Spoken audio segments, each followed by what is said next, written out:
तो कैसे हैं सभी बच्चे? उम्मीद करता हूं आप सभी बेहतर होंगे। तो पिछले लेक्चर में हमने पढ़ा था कैथोड रे और आज हम पढ़ने जा रहे हैं डिस्कवरी ऑफ एनोड रे। एनोड रे की डिस्कवरी करने वाले जो साइंटिस्ट थे उनका नाम गोल्डस्टीन था। तो चलिए शुरू करते हैं बिना किसी देरी के। तो आप मेरे साथ साथ लिख लीजिए डिस्कवरी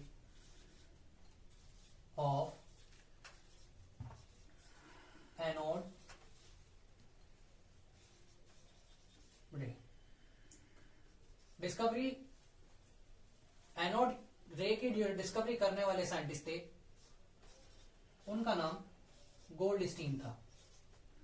इतनी बेसिक जानकारी सभी 11th या 12th में बच्चों को दे दी जाती है, 10th तक भी ये जानकारी दी जाती है। तो इस वजह से फिर भी मैं लिखवा देता हूं कि जो एनोड रे को या पॉजिटिव रे को खोजने वाले साइंटिस्ट थे वो गोल्डस्टीन थे। अच्छा, एनोड रे जो है उसके दो और नाम है, एक कैनाल रे और एक पॉजिटिव रे। कैनाल रे और पॉजिटिव रे इन्हें क्यों कहा जाता है इसके ऊपर हम चर्चा लेक्चर में आगे करेंगे। तो चलिए लिख लेते हैं।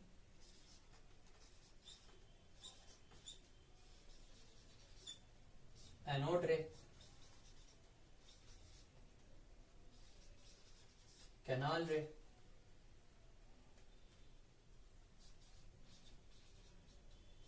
पॉजिटिव रे।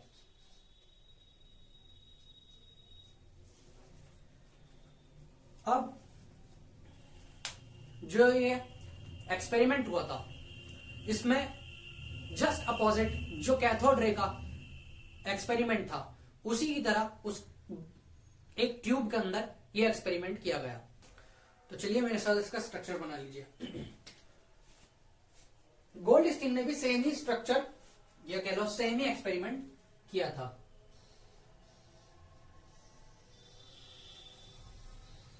उन्होंने भी ग्लास की ट्यूब ली,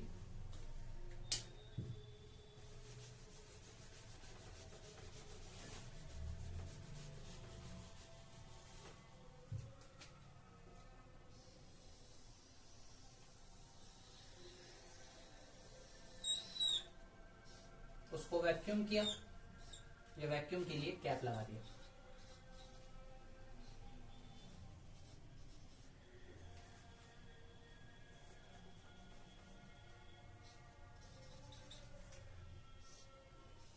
सेम उसी तरह से एक साइड कैथोड प्लेट, एक साइड एनोड प्लेट, छोटा माइनस के लिए, बड़ी प्लेट प्लस के लिए।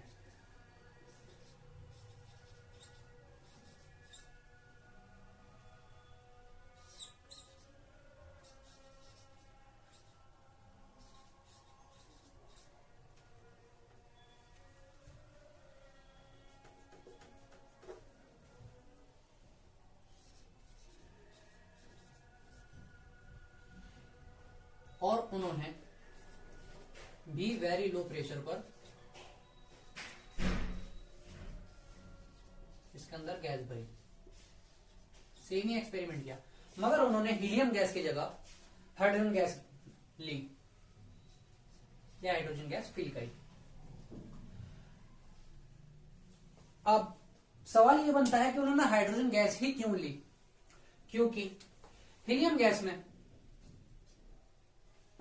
के जो प्रोटॉन होते हैं या किसी भी अदर गैस के जो प्रोटॉन होते हैं वो उसके न्यूक्लियस में प्रोटॉन और उसके आउटर शेल में इलेक्ट्रॉन होते हैं।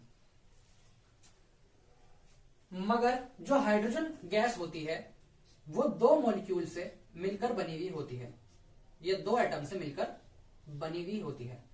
अब अगर मैं आपसे कहूं कि मेरे हाथ में एक मार्कर है, आप इसे ले लीजिए, तो आप आसानी से ले लेंगे। इसी तरीके से यहां पे भी वो आसानी से ले लिया गया इलेक्ट्रॉन। इसके अंदर भी इलेक्ट्रॉन होंगे और इसके अंदर भी इलेक्ट्रॉन होंगे। इसके अंदर जो आउटर मोस्ट इसके सेल में इलेक्ट्रॉन थे वो कैथोड रे के साथ चले गए या नेगेटिव चार्ज की वजह से रिपेल हो गए जो उसके अंदर हीलियम गैस के अंदर इलेक्ट्रॉन थे। ठीक है, इसी तरीके से जो इसमें इलेक्ट्रॉन थे वो भी नेगेटिव चार्ज की वजह से रिपेल हो गए। अब जब मैं हाइड्रोजन गैस लेता हूं या गोल्ड स्टीन है नहीं हो रहा, वो बात नहीं आ रही।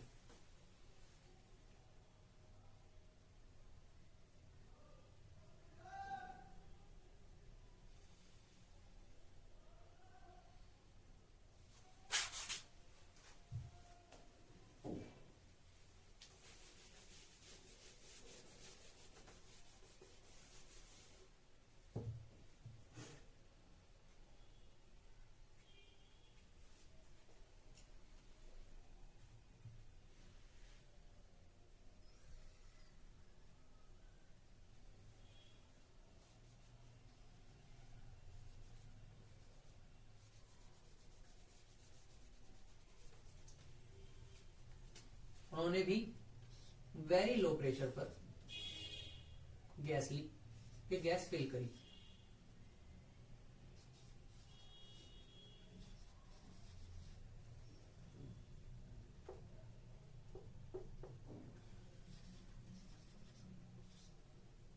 और उन्होंने हाइड्रोजन गैस ली, हाइड्रोजन गैस ली। हीलियम गैस में अब आप बोलेंगे कि उन्होंने हाइड्रोजन गैस ही क्यों ली? तो हाइड्रोजन गैस लेने की वजह यह थी कि जो हीलियम गैस होती है उसके न्यूक्लियस में प्रोटॉन होते हैं और उसके आउटर शेल में इलेक्ट्रॉन होते हैं, और जो हाइड्रोजन होता है वो दो एटम से मिलकर बना होता है और वो अपने इलेक्ट्रॉन्स से मिलकर बना हुआ होता है, या कह दो दो हाइड्रोजन के जो एटम्स होते हैं वो आपस में एक एक इलेक्ट्रॉन को देकर बॉन्ड बनाते हैं और एक बड़ा मजबूत बॉन्ड होता है। अब मैं अगर आपसे कहूं कि मेरे हाथ में मार्कर आप ले लीजिए, तो आप आसानी से मेरे हाथ से मार्कर निकाल लेंगे। तो ये इसी तरह से यहां 10,000 वोल्टेज पर, जो कि 10,000 वोल्टेज उन्होंने दिया था,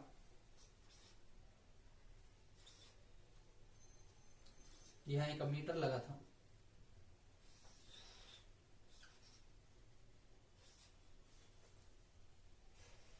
ये वोल्टेज वेरी है।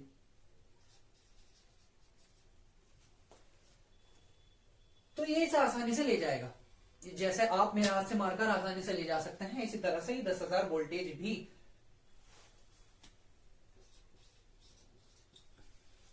इस इलेक्ट्रॉन को आसानी से इसके सेल से निकाल सकता है। अब आप कहेंगे कि जब मैं मतलब हाइड्रोजन जो होता है वो अपने आप को तक मजबूत बना लेता है। अब मैं कहता हूं कि मैंने अपने इस तरह से दोनों मार्कर को अपने दोनों हाथों से कवर कर लिया, अब आप लेकर लीजिए, तो आप नहीं निकाल पाएंगे। इसी तरह से यहां भी बहुत ही ज्यादा एनर्जी देनी पड़ती है इलेक्ट्रॉन निकालने के लिए, मगर ये 10,000 वोल्टेज है, कोई कम वोल्टेज नहीं है, बहुत ज्यादा एनर्जी होती है। तो ये इसके जो बॉन्ड होता है ये वाला, इसको ब्रेक कर देता है और जो हमारे हाइड्रोजन होते हैं उन पर पॉजिटिव चार्ज आ जाता है। तो अब हाइड्रोजन फुल ही पॉजिटिव हो गया। ठीक है, तो जैसे कि हम आप जानते हैं, इसको हम समझेंगे जे थॉमसन के ही एक्सपेरिमेंट के जरिए। जैसा हमें पता है कि इधर से नेगेटिव चार्ज की वजह से एक स्ट्रीम बन रही होगी, जो गैस है उसके पास पॉजिटिव और नेगेटिव दोनों चार्ज होंगे, यानी कि पॉजिटिव यानी कि प्रोटॉन और नेगेटिव यानी इलेक्ट्रॉन भी उसके पास होंगे, और न्यूट्रॉन हाइड्रोजन के अंदर होते ही नहीं है। सिर्फ हाइड्रोजन के अंदर इलेक्ट्रॉन होते हैं और प्रोटॉन होते हैं, 0 न्यूट्रॉन होते हैं। ठीक है, तो इधर स्ट्रीम बन रही होगी जो हाइड्रोजन में इलेक्ट्रॉन मौजूद होंगे, और उसको हम नाम दे देते हैं, या हमने पढ़ रखा है कि इलेक्ट्रॉन की स्ट्रीम को नाम दिया था जे थॉमसन ने, कैथोड रे। इसी तरह से यहां पर वेरी लो प्रेशर पे जो हाइड्रोजन के मॉलिक्यूल होंगे या हाइड्रोजन के जो एटम होंगे वो बहुत दूर दूर होंगे। तो इस पॉजिटिव चार्ज की वजह से वो इधर रिपेल होंगे और इस नेगेटिव चार्ज की वजह से वो इधर अट्रैक्ट होंगे।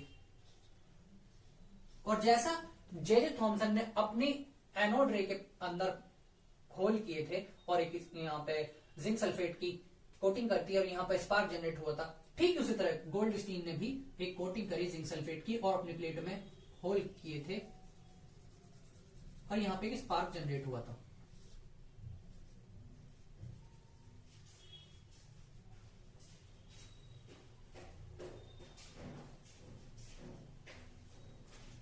स्पार्क जनरेट हुआ था। तो ये जो वेरी लो प्रेशर पर आप सबकी जानते हैं कि हाई प्रेशर पर जो गैस के मॉलिक्यूल होते हैं वो बहुत पास पास होते हैं, मगर लो प्रेशर पर गैस के मॉलिक्यूल बहुत दूर दूर होते हैं। तो जिस तरह से यहाँ पॉजिटिव चार्ज निकलेगा तो वो इसको रिपेल करेगा, तो वो आसानी से इसको रिपेल कर पाएगा। अगर ये लो प्रेशर हाई प्रेशर पर होते तो ये बहुत पास पास होते और इनमें कोलिजन तक बहुत ज्यादा हो रहा होता, मगर वेरी लो प्रेशर की वजह से ये दूर दूर है और पॉजिटिव चार्ज जो है आसानी से इसको रिपेल कर पा रहा है, तो वो इस वजह से इधर आएंगे, नेगेटिव चार्ज की वजह से ये इधर अट्रैक्ट होंगे और इस पे आके ये बहुत धप धप, जैसे पिछली दफा वो आके ऐसे लगे जैसे किसी चीज में चोट मारी जा रही है और उस पर एक स्पार्क जनरेट होगा। इसी तरह से यहाँ पर भी आके बहुत तेजी से हिट करेंगे और यहाँ पर एक स्पार्क जनरेट होगा। ठीक है, अगर मैं आपसे कहूं क्या इन्हें एनोड रे कहेंगे, तो हाँ इन्हें एनोड रे कहेंगे। और कैनाल रेस को इसलिए नाम दिया गया क्योंकि जो प्लेट में होल होते हैं उसको कैनाल कहते हैं और वो बहुत ही नैरो पाथ इससे निकलता है, यानी कि हाइड्रोजन के एटम हैं वो इन नैरो होल से निकल कर जा रहे हैं, तो इसी वजह से इसे कैनाल रे भी नाम दिया जाता है। इन होल्स की वजह से होल्स को कैनाल कहा जाता है। इंग्लिश होल्स को कैनाल रे कहा जाता है, कैनाल रे। ठीक है, हाइड्रोजन इसमें से जाएंगे तो इस वजह से इसे कैनाल रे भी नाम दे दिया गया। ठीक है, और पॉजिटिव रे भी इन्हें कहा जाता है। मगर अगर मैं आपसे कहूं क्या इन्हें प्रोटॉन रे कहा जाएगा, तो मैं अगर आपसे पूछूं, मान लीजिए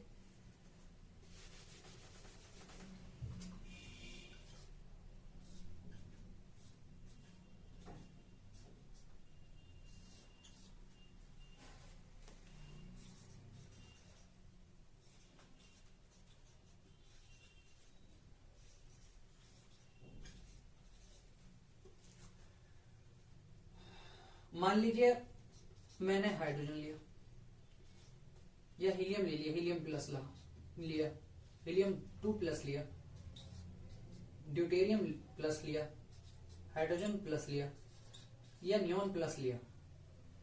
अगर मैं आपसे कहूं क्या यह एनोड रे हैं, तो आप कहेंगे जी हाँ। अगर मैं आपसे पूछूं क्या ये कैनाल रे हैं, तो हाँ, क्योंकि इन पे पॉजिटिव चार्ज है। अगर मैं आपसे पूछूं क्या ये पॉजिटिव रे हैं, तो हाँ ये पॉजिटिव रे हैं। अगर मैं आपसे पूछूं क्या ये प्रोटॉन रे हैं, तो नहीं, क्योंकि इकलौता हाइड्रोजन ही पॉजिट्रॉन रे कहलाएगा, पॉजिट्रॉन रे कहलाएगा, क्योंकि वो सिंगल चार्ज अपने ऊपर कैरी कर रहा है।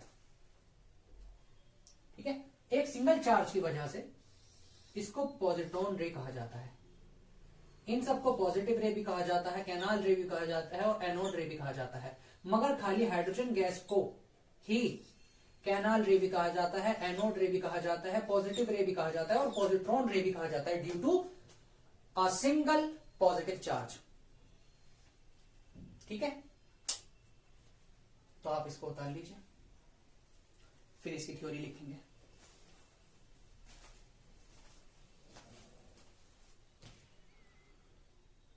उम्मीद करता हूं मैं आप सभी ने उतार लिया होगा। तो हम इसकी थ्योरी पढ़ेंगे, उसके बाद हम चैडविक का एक्सपेरिमेंट और पढ़ेंगे, जिन्होंने न्यूट्रॉन की खोज की थी। पहले ये पढ़ लेते हैं, फिर उसके बाद पढ़ेंगे।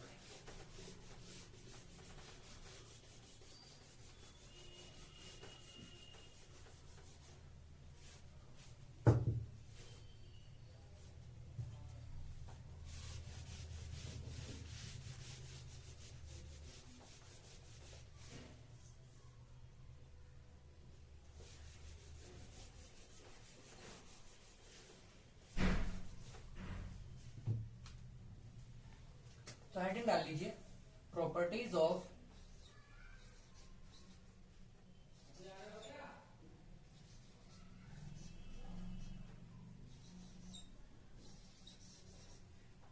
एनोड रे। नंबर 1, एनोड रे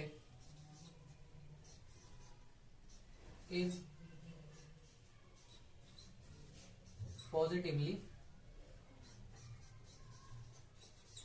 charged. नंबर 2, एनोड रे is anode ray also called canal ray and positive ray.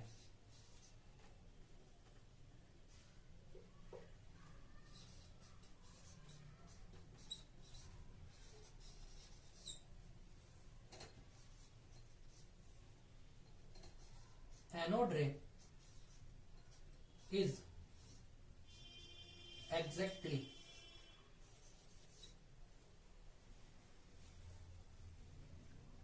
proton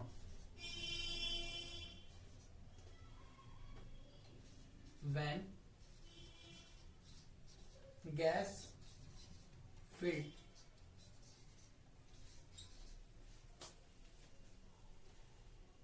is hydrogen.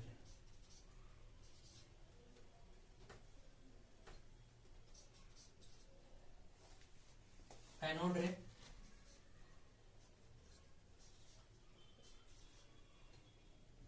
have mass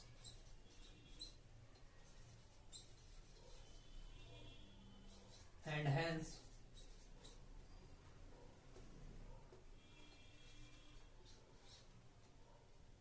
mechanical energy.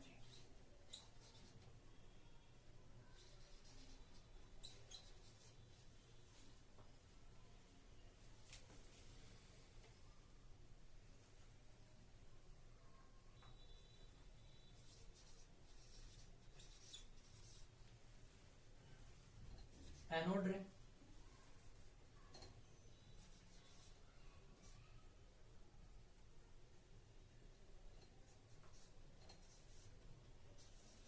deviate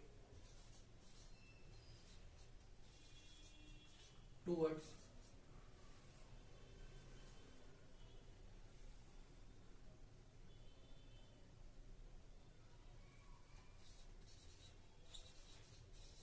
anode ray deviate towards negative charge.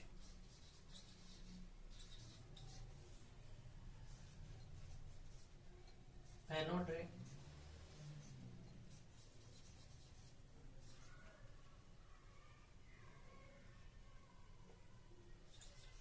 causes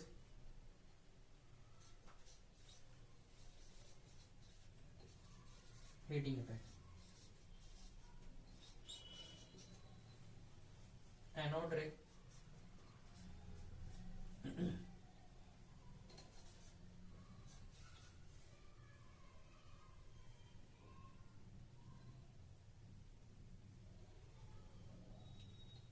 can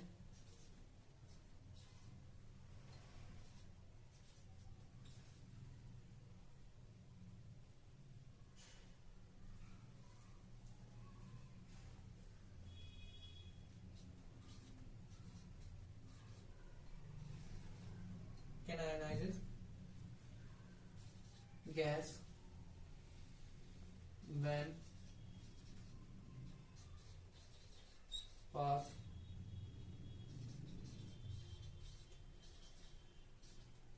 through it.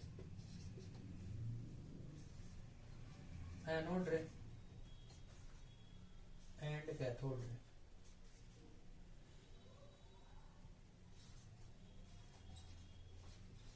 travel in straight line. Anode and cathode ray travel in a straight line in absence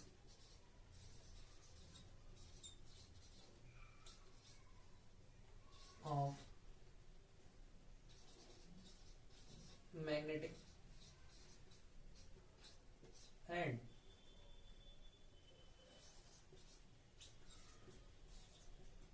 electric field.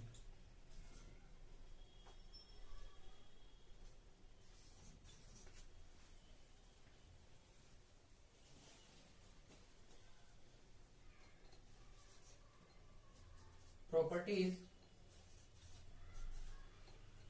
of anode ray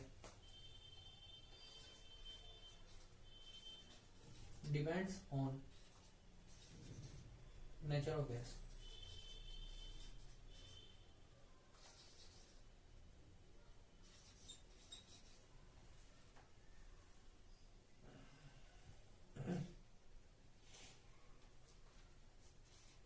Properties of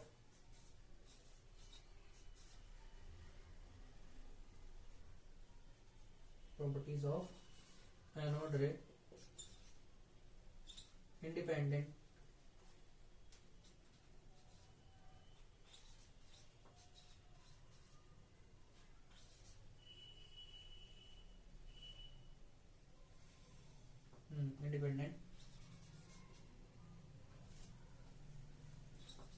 nature of electrode.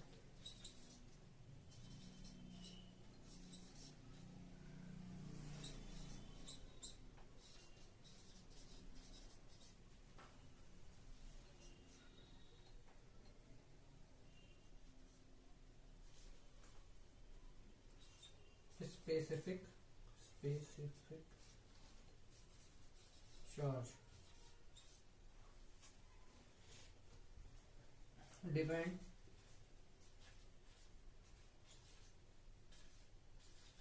on nature of gas. चलिए इसको समझ लेते हैं। तो सबसे पहले है anode rays positively charge, क्योंकि एनोड पे जो ये एनोड रेज को कैरी करती हैं वो पॉजिटिव चार्ज को कैरी करती हैं। एनोड रे ऑल्सो कॉल्ड कैनाल रे एंड पॉजिटिव रे। एनोड रे को कैनाल रे भी कहा जाता है और पॉजिटिव रे भी कहा जाता है, जैसे मैंने आपको पहले बता दिया। एनोड रे is exactly proton when gas field is hydrogen. यही जैसे मैंने आपको पहले बताया था कि अगर मैं आपसे पूछूं कि हीलियम या हीलियम 2+ या हाइड्रोजन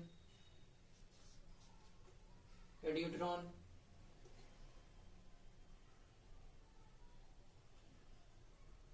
या नियोन प्लस के सभी पॉजिटिव रे हैं,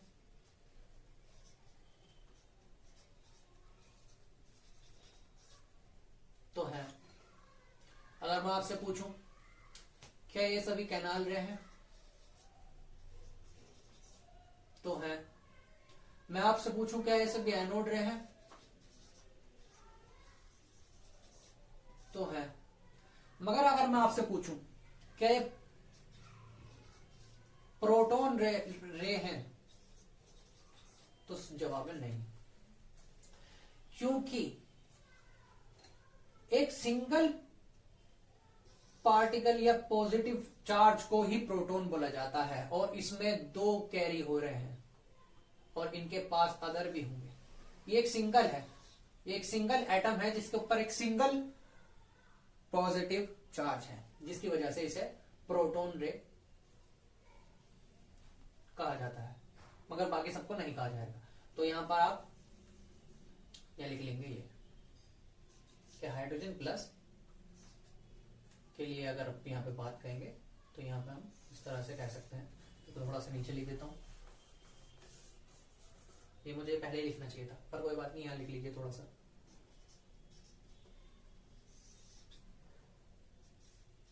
पॉजिटिव रे भी कहा जाएगा,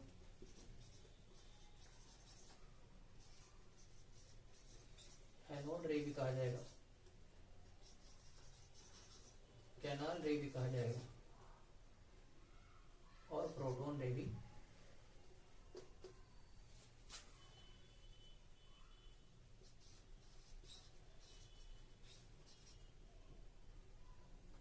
कहा जाएगा। ये सभी इन्हें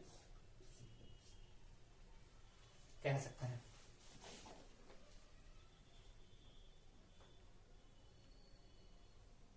अगर ट्यूब में खाली हाइड्रोजन गैस की भरी हो तो उसको प्रोटॉन रे कह सकते हैं। अदरवाइज अगर ये सब गैस भरी हुई हो तो उसको प्रोटॉन रे नहीं कह सकते। इसके बाद फिर बात चलती है आगे। एनोड रे हैव मास, अगर उनके पास मास है तो एंड उनके पास मैकेनिकल एनर्जी भी होगी। एनोड रे डेविएट टूवर्ड्स नेगेटिव चार्ज, अगर वहां एक मैं इलेक्ट्रिक फील्ड रखता हूं और उसमें मैं एक तरफ पॉजिटिव चार्ज और ऐसे एक प्लेट पे नेगेटिव चार्ज हो, तो पॉजिटिव चार्ज की जो रे होती है वो नेगेटिव चार्ज की तरफ ही डेविएट होगी। एक बात फिर anode ray cause heating effect, जब वो जिंक सल्फेट की कोटिंग पर जाकर लग रहे थे, एनोड रे या कह लो हाइड्रोजन जब जिंक सल्फेट की कोटिंग पर जाकर लग रहे थे तो उसको बीट कर रहे थे, लगातार बीट कर रहे थे, लगातार उस पर जाकर जोर से लग रहे थे, तो उसकी वजह से एक हीट वहां, मान लीजिए अगर आप थोड़ी देर किसी भी मेटल पर को बीट करते हैं हथौड़ी से या हैमर से किसी चीज को मारते हैं तो कुछ वक्त बाद वहां पर थोड़ा सा गर्म हो जाता है, वो एरिया थोड़ा सा गर्म हो जाता है। इसी तरह से जब जिंक सल्फेट पर वो हाइड्रोजन के पार्टिकल जाकर लग रहे थे तो वो कैसा हो गया था, वहां से थोड़ा गर्म हो गया था। तो anode ray cause heating effect, इसी वजह से कहा गया कि anode ray cause heating effect. Anode ray can ionise gas when pass through it, ये आप सभी जानते हैं, जब कोई चार्ज वाली चीज किसी चीज से जाकर टकराती है तो उसको आयनाइज कर देती है। अगर वो कैथोड रे होती तो वो उसको नेगेटिवली आयनाइज करती, और अगर वो एनोड रे है तो वो उसको पॉजिटिवली आयनाइज करेगी। आप सभी जानते हैं कैथोड रे और एनोड रे सीधे ट्रेवल करती हैं अगर वहां मैग्नेटिक और इलेक्ट्रिक फील्ड ना हो। प्रॉपर्टीज ऑफ एनोड रे डिपेंड करती हैं गैस के नेचर पे, इस बात से आप समझ चुके होंगे। प्रॉपर्टीज ऑफ एनोड रे independent of nature of electrode, electrode कौन सा लग रहा है उस पर वो डिपेंड नहीं करती। स्पेसिफिक चार्ज डिपेंड करता है कि किस तरह की गैस जो है अंदर ट्यूब के भरी हुई है। अगर वो हाइड्रोजन होता तो हाइड्रोजन का मास 1 होता है, अगर उसी की जगह वहां हीलियम होता तो उसका मास 2 हो जाता। इसी तरह से अंदर कौन सी गैस भर रही है ये उस पर डिपेंड करता है। तो उसके अंदर कौन सी गैस भर रही है, हाइड्रोजन, नियॉन, ड्यूट्रॉन, ये जो सी भी उसके अंदर गैस भरी होगी उस स्पेसिफिक चार्ज का जो नेचर है वो उस पर डिपेंड करेगा। तो आप सभी इसको उतार लीजिए।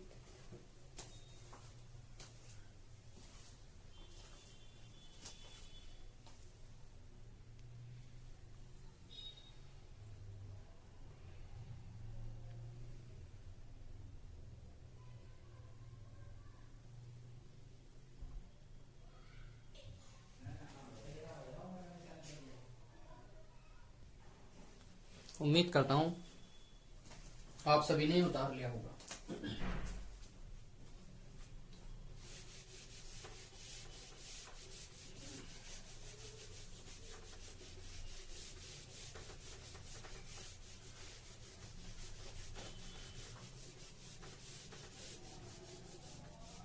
इसके कुछ नोट पॉइंट्स हैं वो लिख लें। अभी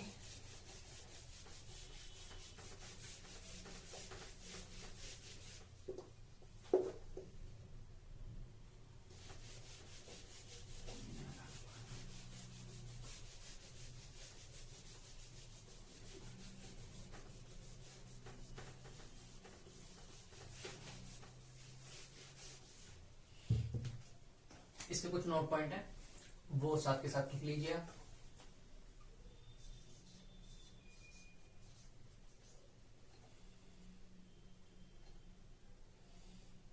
एनोड रे and cathode ray, effect on, ये effect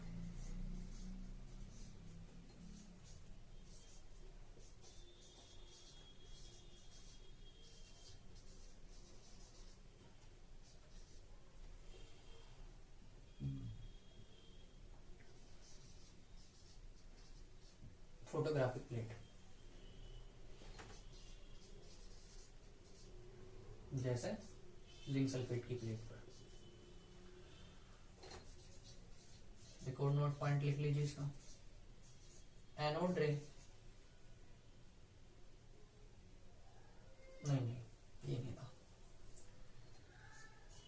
picture tube, TV picture tube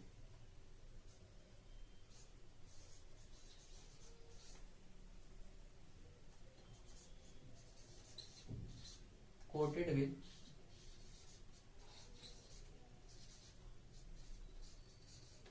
zinc sulphate.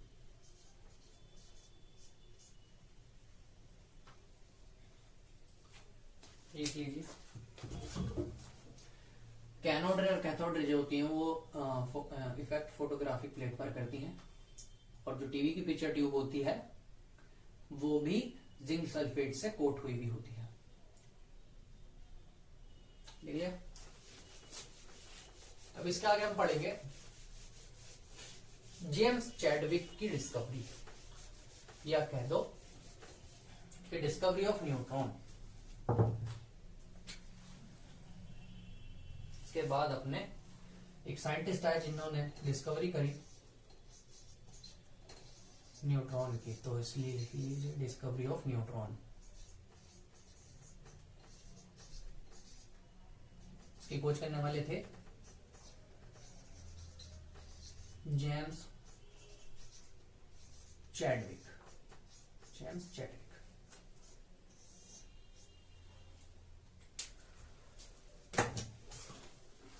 इनका मानना यह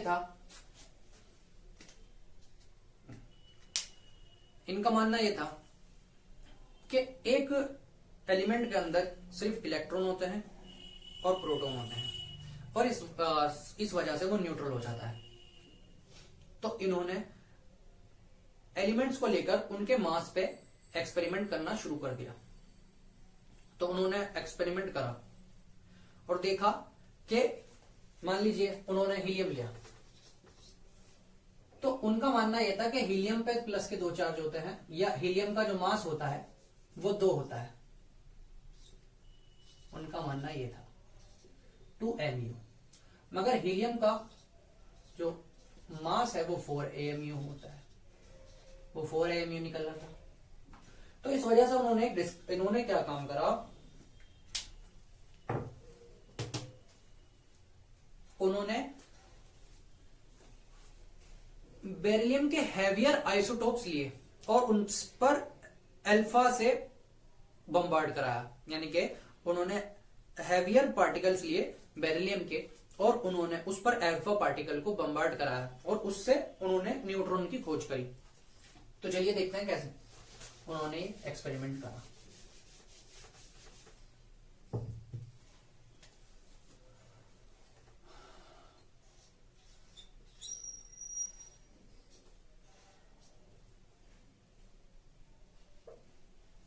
तो उसका एटॉमिक वेट होता है, एटॉमिक नंबर होता है वो 4 होता है, और जो उसका नॉर्मल यानी स्टेबल पार्टिकल होता है उसका एटॉमिक वेट जो होता है वो 8 होता है। मगर उन्होंने कौन से हैवियर न्यूक्लियाई या हैवियर आइसोटोप्स लिए,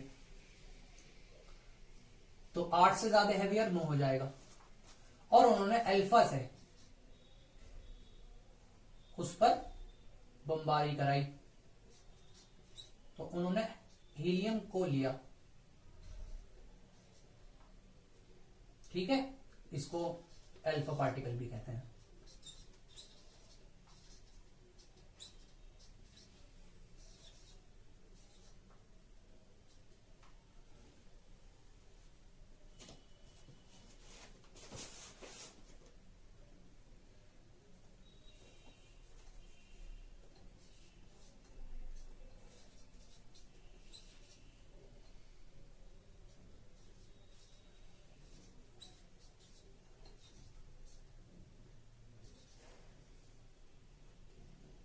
हैवियर आइसोटोप्स, और उन्होंने जब इसका सम बिठाया तो 2 और 6 किसका एटॉमिक नंबर होता है, कार्बन का, और ये एक स्टेबल है।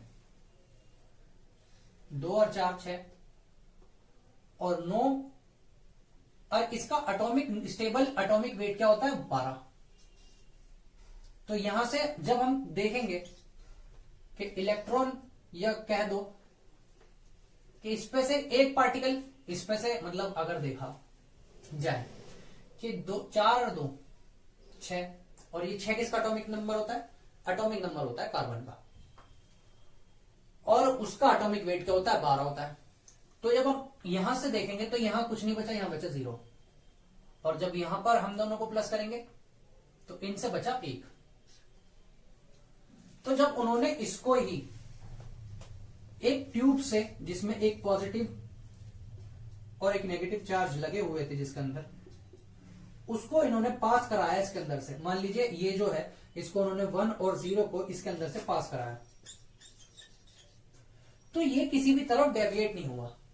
तो जेम्स ने ये मान लिया कि ये न्यूट्रल है, और इसी वजह से उन्होंने इसको न्यूट्रॉन नाम दे दिया।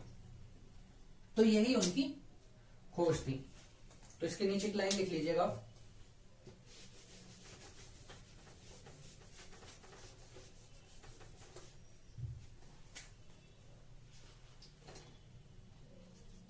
he bombarded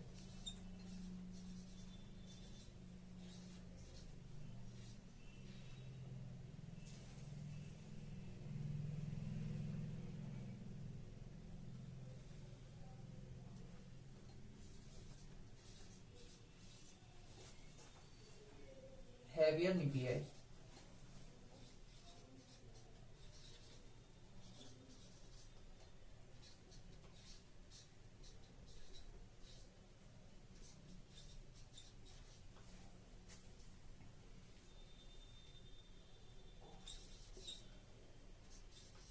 ऑफ बेरिलियम, क्योंकि एनसीईआरटी में बेरिलियम को ही मेंशन किया हुआ है, इसी वजह से हम एक्सपेरिमेंट में भी बेरिलियम को ही ले रहे हैं। ये नीचे में लिख लीजिएगा, heavier nuclei isotopes of beryllium with alpha particle.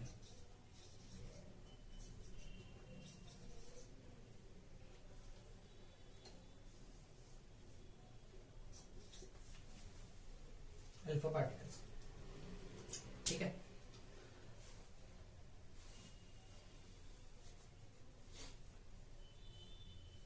तो आज के लिए इस लिख लीजिए।